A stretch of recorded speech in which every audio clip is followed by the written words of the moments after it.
We hear a lot of perspectives on the Mankind podcast. Inclusion of a guest is not an endorsement of their views, and the opinions expressed here do not always represent the mission or values of the Mankind Project USA. This is Stuart Motola, men's relationship coach, and you're listening to the Mankind podcast.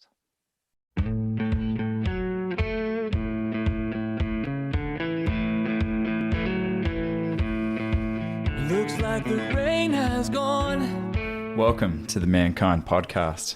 It's a podcast where men can take off their masks, a place where they can come to hear conversations around taboo topics that aren't kosher in many groups, in many settings, that aren't okay to have in many congregations, at your school, in your community. It's the place where men can come to tackle the tough stuff. And today we got a doozy for you. You know, in preparation for this interview, I can just feel all the feels bringing up previous traumas because we're talking about relationships. More specifically, we're talking about if to save or if to leave them. Now, this could be an intimate relationship, this could be a friendship, this could be a professional relationship. But what doesn't ever get any easier is the fact that relationships are integral to our development, to our growth, to our survival. And sometimes they no longer serve a purpose. They've run their course. And so throughout my time in men's work, I've witnessed a lot of men transition in and out of relationships, and I've witnessed the heartache, I've witnessed the shame, I've witnessed the judgment, I've experienced all of the aforementioned feelings and emotions as well. Because there's nothing more saddening than seeing a love that was once alive no longer serve. You know, a connection that was once so vibrant fizzle out and that light begin to dim. And so you yourself may be in a place right now of wondering if your intimate relationship, personal, any relationship may be coming to an end. And with that can come the fear, the shame, the judgment, knowing that you once made a commitment. And if we're talking marriage, perhaps you made a commitment in front of your God, in front of your congregation, in front of your family and friends, till death do us part. However, we know the evidence is everywhere is that not all relationships are meant to last. And so how do we navigate our relationships? How do we navigate that question of whether to stay or to go? Well, we thought, why not bring in the big guns? Stuart Motola, the author of Fixing You is Killing Me, and someone who I believe has not just the insights into navigating these questions, but the experience as well to back it. So what about a conscious roadmap to helping you know when to save or when to leave your relationships? What if you're struggling to advocate for your own needs? Are you at that tipping point? You know, or are you about to be served papers? You know, all of us are at varying degrees and stages of our relationships. And so we hope that this interview today can help you navigate the fear of the unknown, the flood of emotions, the overwhelm, the anxiety that may be present in your life. And I believe you're really going to enjoy this interview, regardless of if you've got a relationship that's thriving or if you have one that is really challenged right now.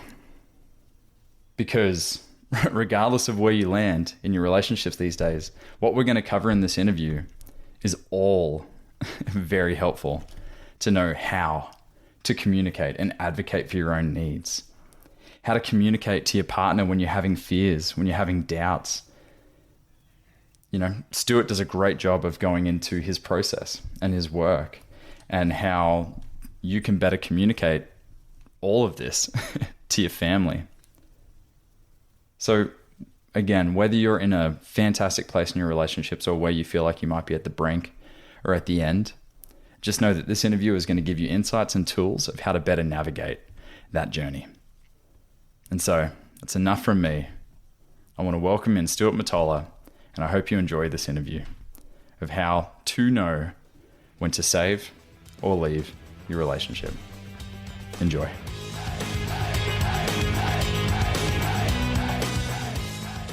G'day guys, Brandon Clift here from the Mankind Project, and I'd like to welcome you to another live recording of the Mankind Podcast, the show where we break the molds of modern manhood to prove that there is more than just one way to be a man. Now, today we are joined by men's relationship coach Stuart Motola to dive into some really difficult conversations that arise in many relationships, be it intimate, be it professional.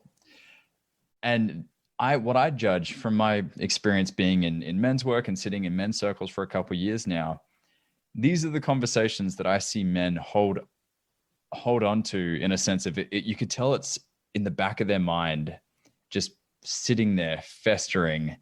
And these conversations can be really difficult to have with our partners, whether it's, should I save the relationship? Should I leave the relationship?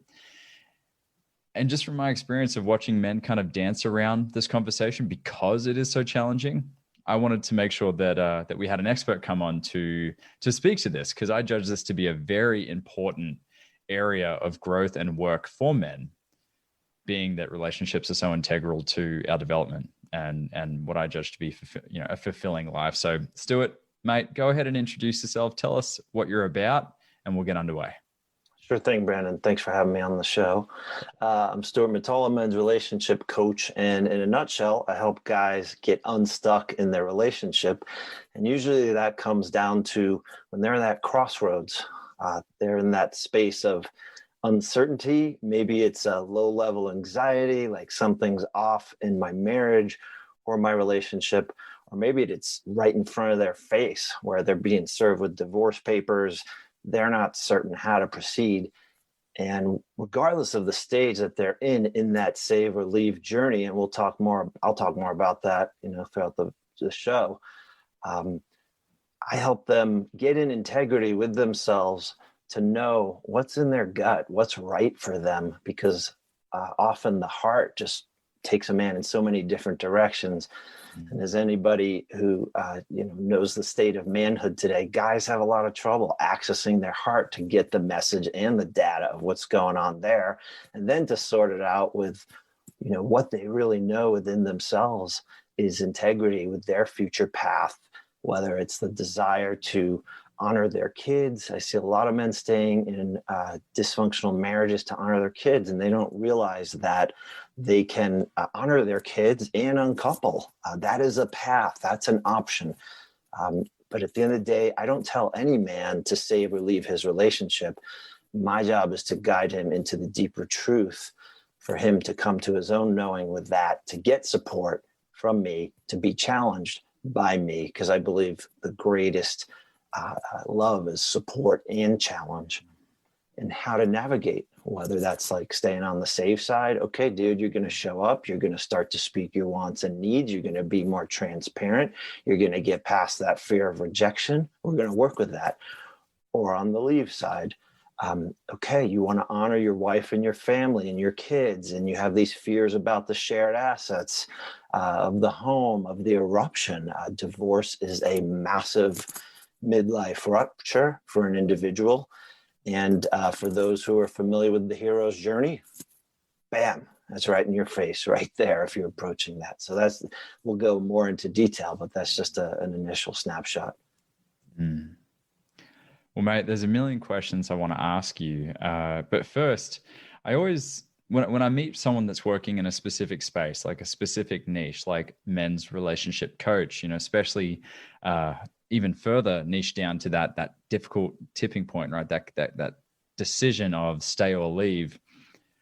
I always want to know, like, okay, well, what is the experience of the person who's bringing up these topics, that is coaching men around this space? And through the time that we've been able to spend together through previous conversations and before this call, you're able to share your experiences with me of why you believe you are in this position now. So, mate, give us an idea of your past, where you've come from to now be in the place to help men on their journey going forward.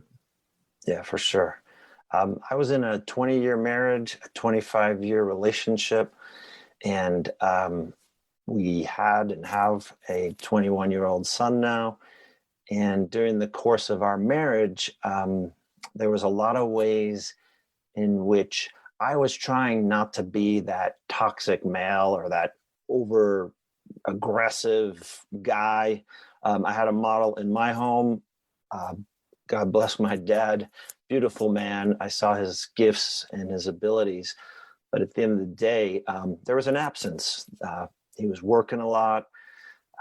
I grew up in Long Island, New York. He was commuting to New York City, probably an hour a day on the Long Island Railroad. I think I was stunned sometimes that he did it, because he would, it would take 20 minutes to get to the train station, an hour to get to the city, another probably 20 to 30 minutes. I mean, the guy was probably spending an hour and a half plus each way. So 3 hours, he'd come home exhausted, have a drink or two, and that he wasn't very present. And I saw that he didn't have a significant, I didn't see much affection between my parents growing up. And so in my marriage, I went to the opposite polarity. I reacted to what I grew up with, and I went into the all you need is love. And throughout the course of the marriage, my ex-wife had a lot of chronic health problems, which continued and continued. They actually put us into medical bankruptcy. And I was just trying to be that good guy to hold things up, taking my kid to school, creating space for my ex-wife to get well. There was chronic fatigue. At one point, she had West Nile virus. And I want to say, she's also a super strong, powerful woman who created a business that has served thousands and thousands of kids. So this isn't like a woman who was a victim, but at the same time, I had to step up my game in my belief for my family and creating that structure. And over time, I found my soul dying. I found the level at which I was trying to give and not expecting much in return, or at least struggling to advocate for what I needed, whether that was connection, trust, sex, intimacy, etc. And at a certain point, I got clear that all you need is love. No, that's just a pop song. I needed trust. I needed emotional safety. I needed connection. I needed to be seen and heard as a partner. And those things were not happening. And in part because my ex-wife was she didn't have much to give. She had chronic illness, and so I was very empathic. And over time, by the time my son was about 14, and I was like, I'm dying here. What do I do? Holy shit. How do I deal with this? I don't want to blow up this family. I love my son. I want him to have a family that's together. And I tell that story very explicitly in my book, Fixing You is Killing Me. If anybody's interested, in the book is really alternative passages where each chapter is like my story, then more universal lessons for the reader, and then my story. But it tells that tale of what I came to was, I don't want a divorce. I want an emancipation, a liberation, kind of in the mold of conscious uncoupling. And at a certain point, I feared abandoning my ex-wife. And I got clear that I wanted to divorce her with the love that I married her with. And I knew that was possible because I had the love in my heart. And the I love her and I'm done. We're both there. And that just blew me out. Like, that was my soul expansion, that, oh, actually, I can honor both voices. Yeah. I love her and I'm done. And I went through this process, which I actually guide men through. It's on my website. It's a very explicit save or leave guide. I did it for longer than the 7 days that's on my website, but it helps dudes like gut check early in the morning. You're literally writing numbers, 40% save, 60% leave, and you track it for 7 to 14 days and you get some data, because the problem is when you're a dude in that zone, you feel crazy because one day you're 90% save, 10% leave. One day you're 60, 40, and so when you have that consistent data, it helps sort out some of that emotionality and craziness and gets you to that knowing in your gut, which I mentioned earlier. Yeah. So you mentioned you wanted to divorce your wife with the same love you married her. may I be so bold to say that is not a traditional divorce? No, in the world I today? just knew there was no other path, man. Yeah. And I was so brokenhearted, and I knew what I needed to do. So the thing that really stood out for me with what you were sharing is this.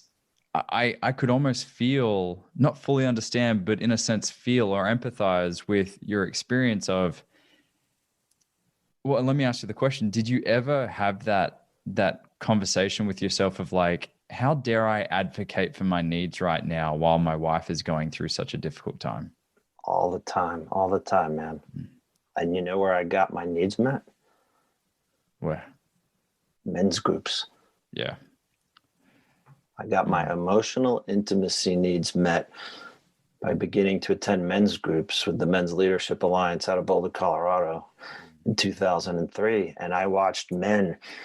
I was like, holy crap, you can do that? You can be like aggressive and fierce and then sweet and loving at the same time. I just saw an expansion of masculine energy that I had no idea. And that really primed me, for the next decade to understand that ferocity and tenderness can coexist. And I love this story that I once heard about a Westerner went to the Maasai tribe in Africa. And if you know anything about the Maasai, they go out on these, 30, 60 day, quests. They leave the tribe and there's lions out there, they got to deal with that. And so a Westerner asks the Maasai elder, who's the greatest man, the one who's strong and courageous and fights the battle, or the one who's tender and loving and is there for the family? And the Maasai elder said, neither. The greatest, most powerful man is the man who knows exactly what's needed in the precise moment and can pivot to either or. Yeah, the one who can travel fluently between each one. Yeah. Yeah. Well, mate, first of all, thank you for sharing that. That's, I can't imagine how challenging that would have been. And no wonder this experience has given you some insights to now be involved in the work that you're in. But let's give us an idea of let's kind of paint the picture of how difficult these situations can be.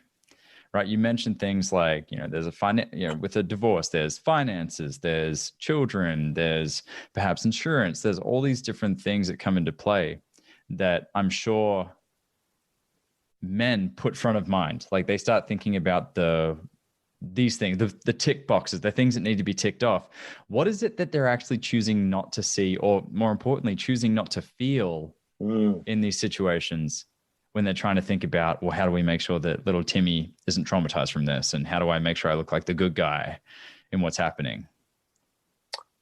I think, we have the spectrum of what we might call, it might be a euphemism, but the good guys, the guy who really wants to do well. He may have screwed up with some alcohol and drug abuse. He may have even gone and had an affair, but he's a good guy and he wants to clean that up. Whereas on the opposite is the guy who's like, screw her, I don't care, I'm out. I don't really work with that other guy. He's not really interested in making things right. But on the side of the good guy, he's afraid of facing his demons, that he's miserable. So rather than face the demons, he might paint a picture of something else, like some story or narrative that he can go, yeah, that's it. That's the problem. That's what's happening. It's her, it's this, it's that, rather than, no, I'm feeling this thing that I can't put to words yet or even understand. I find that the guys who venture through this journey the best, and I actually created a video about this, and they're willing to get in the trenches with their fears of the unknown. If you're enjoying the Mankind podcast, how about taking another step? Now, this one takes some courage, and you have it. Come check out the Men's Work Introduction. It's 3 sessions over 3 weeks. New sessions start every month where you can join other men on the path. Go to bit.ly/menswork1. always say that in the dark forest, and if we think of the hero's journey, if the listeners know a little bit about the departure, when you've left your old life, it could be in a marriage where you're like, oh my God, I got to blow this up. And you're going to a foreign land, which in the hero's journey, they often talk about the descent. Well, I often say, and that's that place, the dark forest. You're like, oh, I've lived in a home for 20 years with my partner, my wife. I got to cook for myself. I don't know how to cook, or that's trivial, but on the superficial level. But I always say the journey through the dark forest, and this is straight out of Campbell's work, is more efficient with allies and mentors. And that helps a man get engage the fear of the unknown. Yeah. And I serve as an ally, and I encourage the guys I work with to have men's groups as well. And often I'll refer them like, hey, check out MKP Kentucky, check out MKP Ontario. You need more support than just, a coach. You need to, and part of my job is to help them build this tribe. And the challenge with the guy facing the fear of the unknown is often the greatest unknown is what's in his heart and what he really feels. And we can talk about Tony Porter and the man box and all that stuff. But I don't want to go down that rabbit hole. Yeah. So give us an idea of, use this phrase uncoupling. I notice you haven't used breakup. Describe, is it just a choice of different words, or is there an intention behind the actual phrase uncoupling versus breakup? Absolutely. Words are powerful. Words are stored in our nervous system. If you grew up in a home where divorce happened and it wasn't pretty, it wasn't done respectfully, that has you're still holding that in your cells. And often what I was talking with my ex, and I said at a certain point, we're not divorcing, we're liberating each other. Because our soul contract is completed, what we came together for in this life.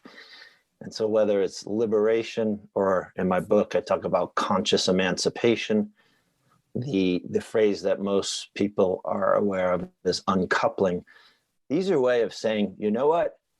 Hell no, we're not giving the power over to the shark lawyers who are just going to advocate for one person without any consciousness of the well-being. And I don't want to throw all lawyers under the bus, but a good chunk are there to just represent their clients' interests instead of representing the family. And so in uncoupling, there is the consciousness of how this is impacting everyone. And in my case, a huge concern for me, I had to balance the care and love I still had for my wife and my own well-being to have the new boundaries that were being set. And I'll never forget, it was a Labor Day and I had moved out, and she was calling me to just talk again. And it was like so hard for me to say this, but I was just like, I'm not the guy anymore, baby. And I didn't say baby, but I said, I'm not the guy anymore. Yeah. You got to call your friends for support now. We're entering a new relationship, but we're still going to have a relationship, and I'm committed to having a relationship. But we are renegotiating the marital contract. And I often say to guys, is it time to renew the contract with your partner or wife? Or is it time to renegotiate it? Or is it time to transition it into another relationship? Yeah. And, most people don't do it because it's harder to do. But ultimately, it has more positive impacts for the children and the family. But it's hard work, and a man's got to be up for the task, and that's what I help guys with. It's got to be hard work, because having not, I've had a series of breakups, but never has it involved so many parties. right? You've got, and I'm sure it's got to be so challenging to toe the line between my needs, your needs, kids' needs, whatever other structure, whatever other relational structure is at play. But first and foremost, what I'm hearing you saying is it doesn't change the fact that the order of things is you, number one, advocate for yourself in this. At least that's what I'm hearing you say.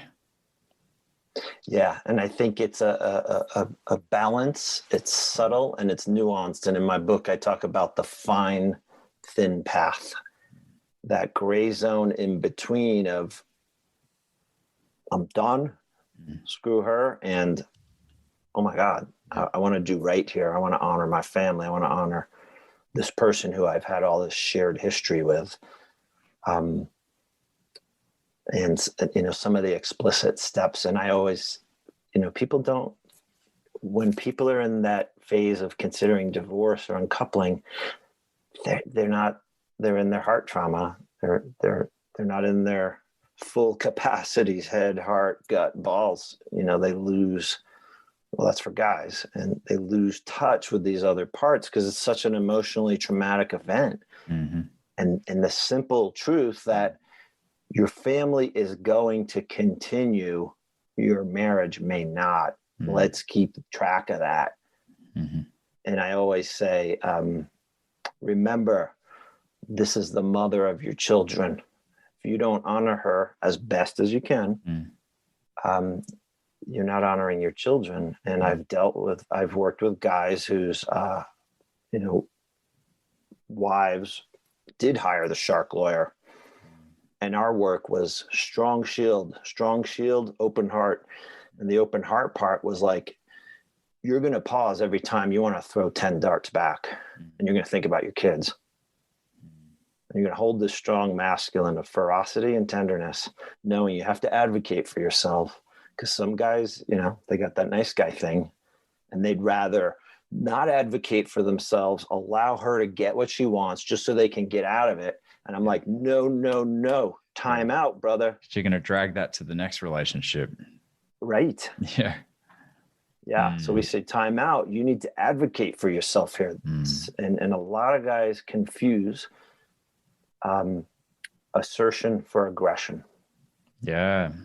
And that's a huge thing that I see in the male culture today. So what do you say to that man who, you have the beauty of hindsight, right? Having been through the experiences that you've had. And I always want to make sure in these discussions, how can we give the man or woman or non-binary person like a tool or something, at least a step in what feels like the right direction? What do you say to that person who feels like, who's unsure how to approach the gray area right now, who's scared of the stakes? Right now, I'm sure their mind is telling them all the reasons, all the stakes, what's at risk right now by having these difficult conversations, regardless of whether it's to stay or leave. What is just a simple first step, or how can someone approach that conversation with their partner? Well, the first thing that came to mind is, especially for the guys, because women don't have this problem. Don't go it alone. Find a professional.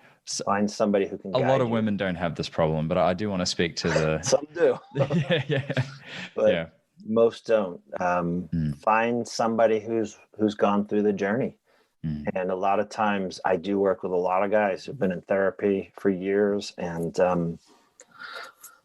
I was in therapy for many years, but sometimes the therapist doesn't explicitly know this terrain. They're going more into personal growth and development, which is valuable for this journey.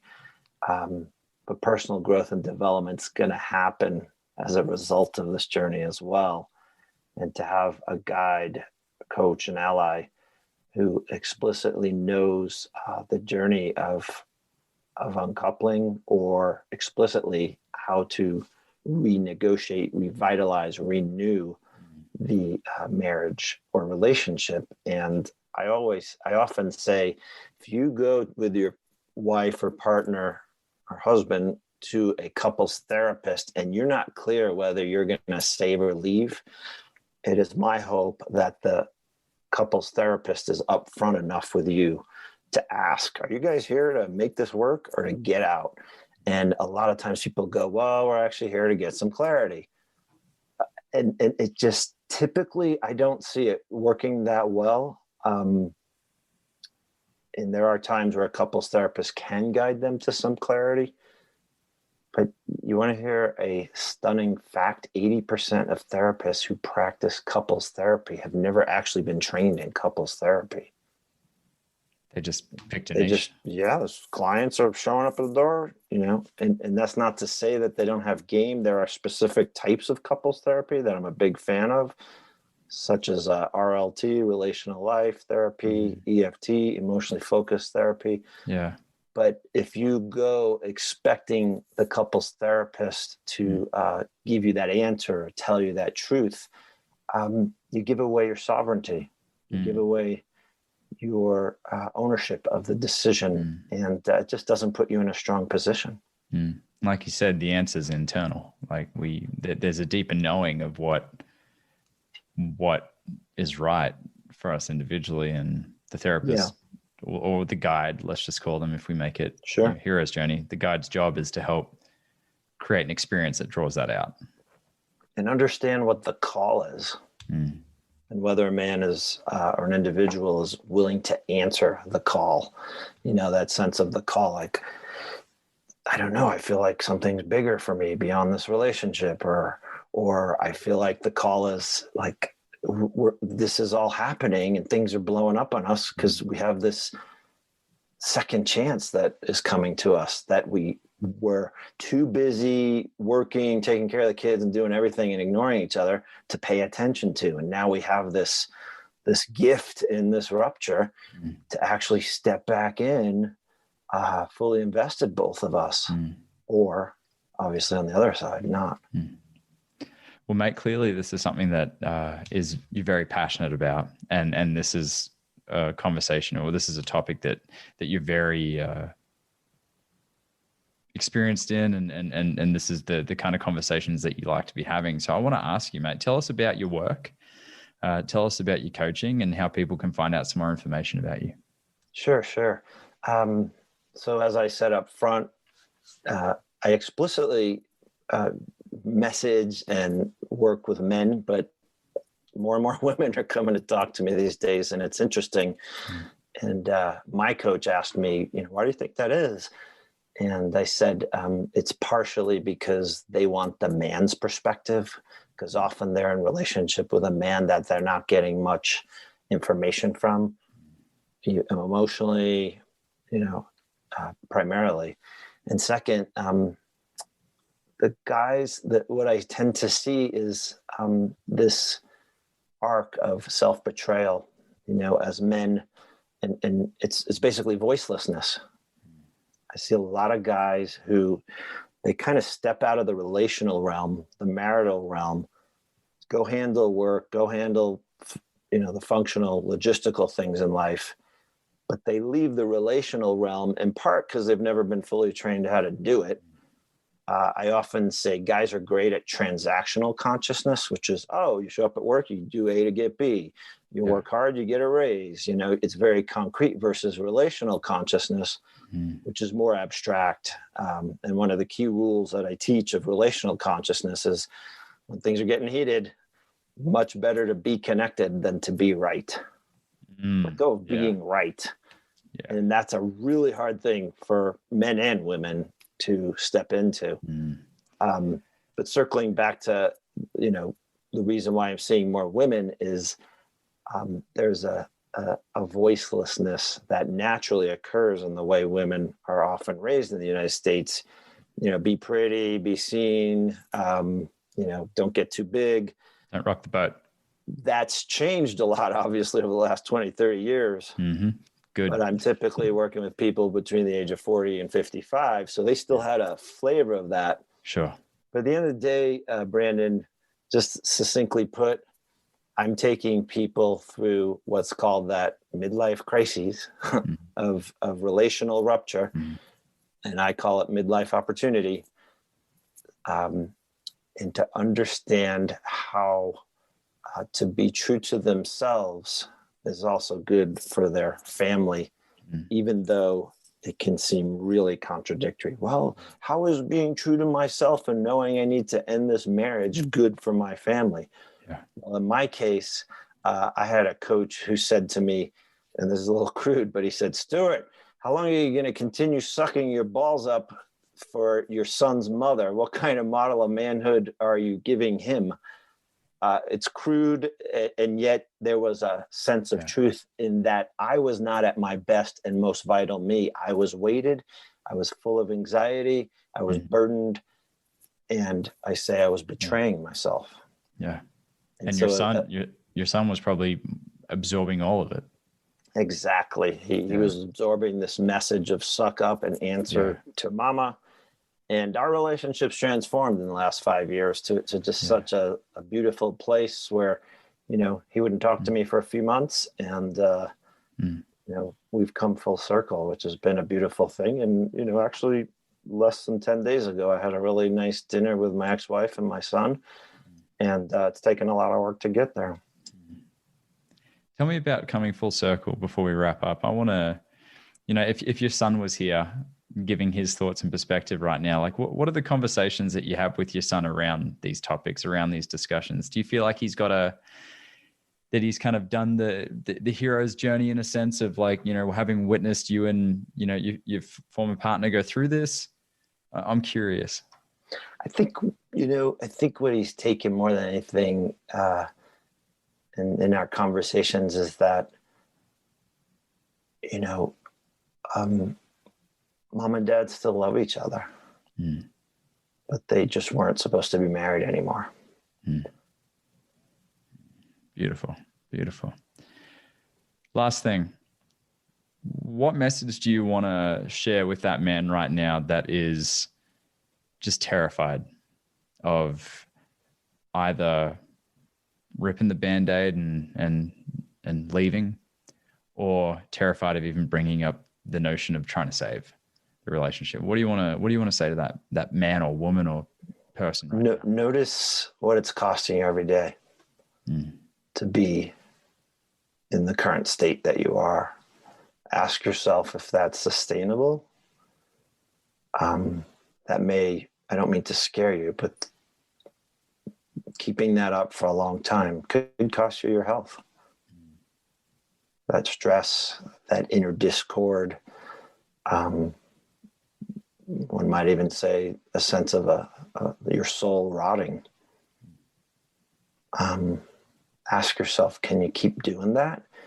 And know that all the things that you value and that are sacred, you can still carry them forward and honor them while also acknowledging, hey, there's some serious pain points here I got to deal with.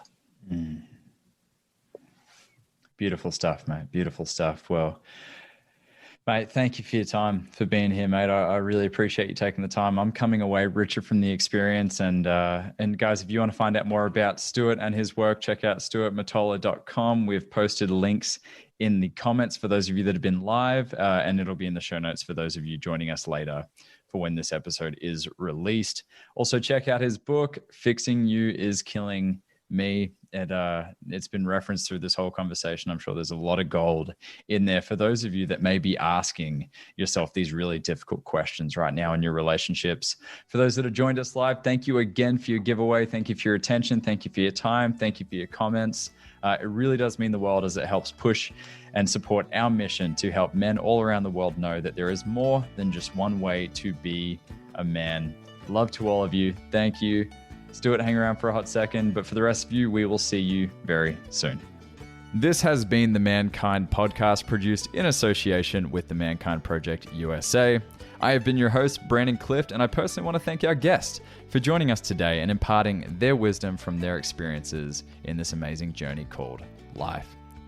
And of course, I want to thank you, the listener, because through your attention and your support, you make it a heck of a lot easier for us to let men out there in the world know that they are not alone and that there is more than one way to be a man. Special thanks, of course, goes to my incredible team, Marketing and Communications Director Boyson Hodson, producer and editor of this episode, Michael Russo, who makes me sound so much more intelligent than I actually am, so of course, special kudos goes there. And if you've been enjoying the music throughout this episode and all of our episodes, check out Jim, Donovan, and the Sun King Warriors. I have links to them in the show notes. Now, the fee for this episode is simple. If you found gold and insights that you believe could benefit your loved ones and those you care about, be sure to share it with them. And of course, remember that life doesn't happen to us, it happens for us, so long as we rip the pen out of fate's hand and become the author of our own story. So my friend, pick up the pen and we'll see you next week. Lots of love.